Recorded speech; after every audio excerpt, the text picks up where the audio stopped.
जिस टाइम मेरे साथ डॉक्टर नबीला मौजूद है, फ्रॉडियों के हादसे से ये भी ना बच सके। जिस फील्ड में मैं थी, मैं चाह रही थी कि मैं लड़का देखूं और अपनी पसंद से शादी करूं। अपने वालिदैन की इकलौती बेटी थी। वालिदैन का कहना था कि मैं उनकी पसंद से शादी करूं। रिश्ते आना शुरू हो गए। मेरी वालदा को एक लड़का पसंद था। मजबूरन माँ बाप की मर्जी से फिर शादी करनी पड़ी। फिर जैसे मेरी शादी के कुछ डेज गुजरे हैं, मुझे जब उनके काम के बारे में पता लगा तो मुझे निहायत अफसोस हुआ। मेरा दिल बहुत ही टूटा। मैं जब एक दफा ऑफिस जा रही थी तो वहाँ भी मैंने अपनी सास को मांगते हुए फुटपाथ पर देखा था। तो उस टाइम मेरे पाँव के नीचे से जमीन निकल गई थी। मुझे तकलीफ हुई कि यार मैं एक बेकारी की बीवी हूँ। मैं उस टाइम यही सोचा कि मैं अपने घर चली जाऊँ और फैसला करूँ कि मैं इससे डाइवोर्स ले रही हूँ। उनके भीख मांग मांग के घर बनाया, इस तरह मांग के इन्होंने गाड़ियाँ वगैरह ली। आपको जब रिश्ता किया था तब आप लोगों ने उनके बारे में पता नहीं किया कि वो लोग कैसे हैं? हमने तो समझा था कि शायद इनका बड़े बड़े प्लॉट होंगे या ये बड़ा वो कोई अमीर लैंडलॉर्ड होंगे। देख के तो ऐसा लग रहा था कि जैसे कि ये बहुत अमीर है। अस्सलाम वालेकुम नाज़रीन, मैं हूं मेरा बाइकर लीडर टीवी के साथ। जिस टाइम मेरे साथ डॉक्टर नबीला मौजूद है, फ्रॉडियों के हादसे से ये भी ना बच सके। हम इनसे बात करते हैं, इनसे पूछते हैं कि आखिरकार इनके साथ ऐसा क्या हुआ। अस्सलाम वालेकुम। वालेकुम सलाम। कैसी हैं आप?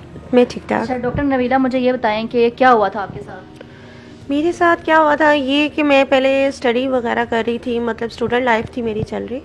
तो स्टूडेंट लाइफ में एक होता है कि बंदा स्टडी करे कि जिस फील्ड में मैं थी, मैं चाह रही थी कि मेरे अपनी पसंद का कोई लड़का हो, अपनी ही फील्ड में किसी लड़के को मैं पसंद करूं। अभी मेरे स्टडी भी चल रही थी, साथ साथ मैं अपने चाह रही थी कि वहीं पर कोई अगर कोई मेरी ही पसंद का कोई वहाँ पर मैं लड़का देखूं और अपनी पसंद से शादी करूं। लेकिन ये है कि मैं अपने वालिदैन की इकलौती बेटी थी। वालिदैन का कहना था कि मैं अपनी उनकी पसंद से शादी करूं। तो फिर रिश्ते आना शुरू हो गए। फिर उन्होंने एक लड़का पसंद किया। मेरी वालदा को एक लड़का पसंद था। तो देखने में तो वो बहुत अच्छा था। फिर काफ़ी ज़्यादा उन्होंने फोर्स किया मुझे कि हमने इधर तुम्हारी शादी पक्की कर दी, डेट मतलब वगैरह सारा फिक्स होना शुरू हो गया। उनका आना शुरू हो गया हमारे घर में। तो आप इतनी आसानी से मान गए? बेसिकली मेरे पेरेंट्स जो थे वो मुझे फोर्स कर रहे थे कि हमने बड़े चाव से तुम्हें, मतलब कि हमारा है कि हम चाहते हैं कि तुम्हें अपनी पसंद से शादी करें, क्योंकि हमारी इकलौती बेटी है और हम चाहते हैं कि धूमधाम से शादी करें और ताकि लोग देखें। तो मेरी जो चाहत थी कि मैं चाहती थी कि मैं अपनी पसंद से अपनी ही फील्ड में कोई लड़का पसंद करूं। और पसंद था या नहीं? नहीं, मुझे एज इट इज़ तो वहाँ पे कोई लड़का मुझे पसंद नहीं आया, क्योंकि मैं जो जिस तरह का चाहती थी वहाँ पे मुझे उस तरह को कोई लड़का नहीं पसंद आया। लेकिन ये है कि फिर मुझे मजबूरन माँ बाप की मर्ज़ी से फिर शादी करनी पड़ी। फिर जैसे मेरी शादी के कुछ डेज़ गुजरे हैं तो उन्होंने जैसे उनका घर और 2 गाड़ियाँ थी, अच्छे खासे थे, वेल सेटल्ड थे, देखने में तो वो अमीर थे। लेकिन वो उनका अपना घर भी था, 2 गाड़ियाँ भी थी। लेकिन मुझे जब उनके काम के बारे में पता लगा तो मुझे निहायत अफसोस हुआ कि मेरे पेरेंट्स ने जो शादी की है कि मतलब वो लड़का कुछ कमाता क्या है, मांग मांग के तो उन्होंने घर बनाया। मांग मांग के भीख मांग मांग के घर बनाया। फिर भीख मांग मांग के लोगों से ही इन्होंने इस तरह मांग के इन्होंने गाड़ियाँ वगैरह ली। तो जब मैंने ये चीज़ देखी तो मेरा दिल बहुत ही टूटा। तो आपको जब रिश्ता किया था तब आप लोगों ने उनके बारे में पता नहीं किया कि वो लोग कैसे हैं? बेसिकली वो अमीर ही इतने थे कि हमें ये ध्यान ही नहीं पड़ा, हमने सोचा ही नहीं इस चीज़ की तरफ कि यार ये जो पैसा इकट्ठा किया हुआ है उन्होंने, कि क्या उन्होंने इस गलत तरीके से इकट्ठा किया हुआ है। हमने तो समझा था कि शायद इनका बड़े बड़े मीलों वाले इनके में होंगे प्लॉट होंगे या ये बड़ा वो कोई अमीर लैंडलॉर्ड होंगे, जिसकी वजह से इतनी इनकी बंगले गाड़ियाँ। और देख के तो ऐसा लग रहा था कि जैसे कि ये बहुत अमीर है। लेकिन जब मैंने अपनी एक दफ़ा मैं जा रही थी, तो मैं अपने जॉब पे जा रही थी, तो मैंने अपनी हस्बैंड ने क्या बताया कि वो जब रिश्ता करने के लिए आया था, उन्होंने क्या बताया कि क्या वो कारोबार करते हैं? उन्होंने तब तो हमें कुछ भी नहीं बताया था। लेकिन जब हमने पूछा ही नहीं, क्योंकि पूछना क्यों नहीं है? ये जब आप रिश्ता करते हैं तो ये सारी चीज़ें तो पूछते हैं ना। आखिर बेटी वाले जो होते हैं वो बेटी वाले अपनी बेटी की उन्होंने शादी करनी होती है, बेटी का सवाल होता है, तो वो सारा कुछ पूछते हैं। बेसिकली जब वालिदैन होते हैं ना, बेटी के वालिदैन, वो इस मामले में बहुत सेंसिटिव होते हैं। वो यही चाहते हैं कि हमारी बेटी जिस घर जाए वो बहुत एक आलीशान घर हो और ऐशो आराम से ज़िंदगी गुजारे और गाड़ियाँ बंगले हो, मेरी बेटी गाड़ियों से उतरे और बड़े बड़े ऑफिसेज में उसका शोहर काम करे और ज़्यादा पैसे दे। लेकिन मेरी वालदा को यही था कि यही ख्वाब देखा था उन्होंने और इसी बात पे उन्होंने उस लड़के को पसंद किया। शक्ल का भी अच्छा था, ये नहीं कि बुरा था, लेकिन ये क्या था जब मुझे उनके काम का पता लगा ना, देखिए मेरे एक जो ईगो होती है ना, मेरी अपनी सेल्फ रिस्पेक्ट होती है, मेरी सेल्फ को बहुत ज़्यादा हर्ट हुआ कि मैंने देखा कि जब लड़का एक भीख मांग के सब कुछ इकट्ठा कर रहा है, तो मुझे तकलीफ हुई कि यार मैं एक बेकारी की बीवी हूँ, तो जब इतना पैसे को मैंने क्या करना है, चाटना मैंने ऐसे पैसे को, जब बेकारी की बीवी होके धोखा किया उन्होंने मेरे साथ। तो मुझे फिर मैं जब एक दफ़ा ऑफिस जा रही थी तो वहां भी मैंने अपनी सास को मांगते हुए फुटपाथ पर देखा था, तो उस टाइम मेरे पाँव के नीचे से जमीन निकल गई थी। मैं उस टाइम यही सोचा कि मैं अपने घर चली जाऊं और फैसला करूं कि मैं इससे डाइवोर्स ले रही हूँ। अच्छा, सास को मांगते हुए ना देखती तो आप तो सारी ज़िंदगी गुजार लेती ऐसे ही।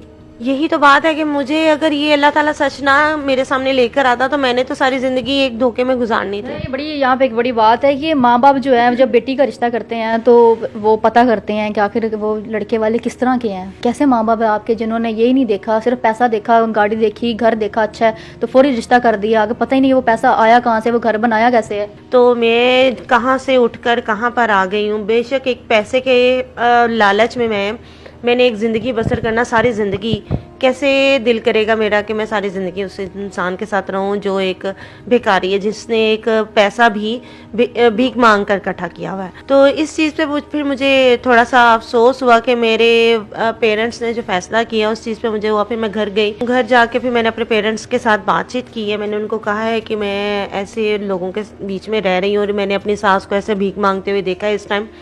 तो मुझे फिर मेरे फादर ने और मदर ने मेरे काफ़ी ज़्यादा मुझे सपोर्ट भी किया। उन्होंने तफ्तीश करवाई, फिर मेरे पेरेंट्स ने कि उनके बारे में पता करवाया तो वाकई में वो भिखारी निकले थे। अच्छा, तो उनके पास गाड़ियाँ थी, घर था, इतना कुछ होने के बावजूद भी फिर वो भीख मांगने के लिए सास वहीं पे खड़ी हुई थी। बिल्कुल, उनका एक कह लें ना कि एक इंसान की फितरत बदल सकती है, इंसान की जो नेचर है वो नहीं बदल सकती। इंसान बिल्कुल जो उसकी आदत होती है ना वो वैसे की वैसी ही रहती है। अच्छा, तो वो कभी भी नहीं बदल सकती। मतलब वो सारे जो थे अभी भी मांगते ही थे। बिल्कुल, वो अभी भी मांगते ही थे। और मुझे इस चीज़ से ज़्यादा दुख ये हुआ कि अल्लाह ताला ने सारी ज़िंदगी एक इंसान के साथ ज़िंदगी गुजारनी है तो बंदा किसी एक अच्छे इंसान के साथ गुजारे, कम में गुजारा कर ले, लेकिन एक लालच में आके, पैसे में आके एक भिखारी के साथ ज़िंदगी नहीं गुजार सकता।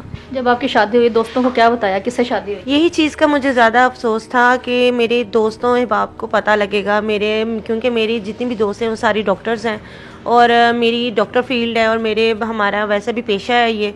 तो मेरी जितनी भी डॉक्टर्स हैं उन पे ऊपर क्या असर पड़ेगा, वो कहेंगी कि तुम एक भिखारी की बीवी हो। मतलब कि मुझे इस चीज़ से थोड़ा सा सोच के ज़्यादा हुआ कि मैं उनको क्या मुंह दिखाऊंगी, कि मैं अपनी सोसाइटी में क्या मुंह दिखाऊंगी। इस चीज़ का मुझे ज़्यादा अफसोस हुआ था। कभी शोहर नजर नहीं आया अभी उधर भीख मांगता हुआ, कभी उसको नहीं देखा?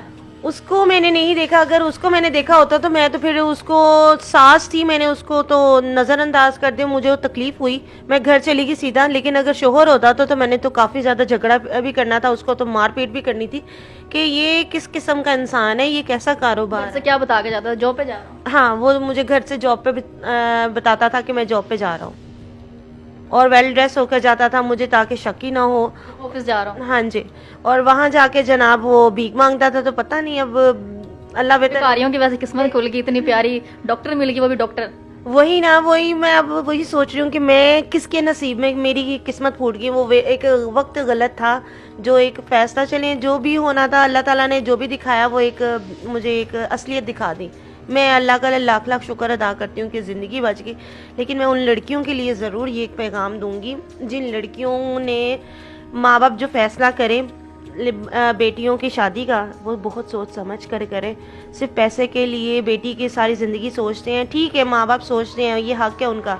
लेकिन ये है कि माँ बाप ये भी देखें कि बेटियों की शादी करने से पहले तफ्तीश करें, और ताकि बेटियां सारी ज़िंदगी रहना होता है और उसी शोहर ने फिर आपका बच्चों की भी परवरिश करनी होती है। कल को मेरे बच्चों का भी नाम है, बच्चे भी कल को भीख मांगने चले जाएं और बेकारी के साथ एक नाम जुड़े, तो ये तो मैं बर्दाश्त नहीं कर सकती। चले जी नाज़रीन, आपने देखा यहाँ पर तो अल्फाज ख़त्म हो जाते हैं कि हमारा माशरे में ये चीज़ें भी होती हैं कि एक पूरी फैमिली ने धोखे में रखा हुआ था एक डॉक्टर को। एक कहते हैं जो डॉक्टर होते हैं वो बड़े समझदार होते हैं और एक अच्छी फैमिली होती है, उनको भी इन्होंने चूना लगा दिया और पता ही नहीं चला कि वो पूरा टोला ही भिखारियों का था।